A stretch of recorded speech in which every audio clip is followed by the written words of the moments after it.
Magandang gabi mga kababayan, ako si Paolo Felicia at naghahatid sa inyo ng mga nagbabagang balita dito lamang sa Balitaan Express. Nagkagulo kanina sa UP Diliman ng alas 3 ng hapon nang masaksak isang miyembro ng Una Loco Fraternity. Live mula sa UP Diliman, nag-uulat si Kevin Santos. Kevin, pasok. Salamat, Paolo. Damdam pa din ang tensyon dito sa UP Diliman dahilan sa nangyaring saksakan kaninang madaling araw. Kinilalang ang biktima ay si Brian Francia, isang miyembro ng Una Loco Fraternity. Alam ko talaga, kabilang prop yung migawa nun. Hindi magagawa ni Daryl Chu yun. Hindi niya magagawa yun. Magkakabrad kami. Kaya kung sino man yung dumali kay Brian Francia, kumanda sa amin yan, magpapakita sa amin.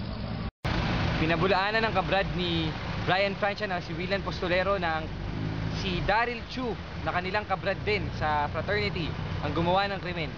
Hanggang ngayon ay hindi pa rin alam ng otoridad kung bakit sinaksak ni Daryl Chu ang kanyang kabrad. Para sa Balitaan Express, ako po si Kevin Santos.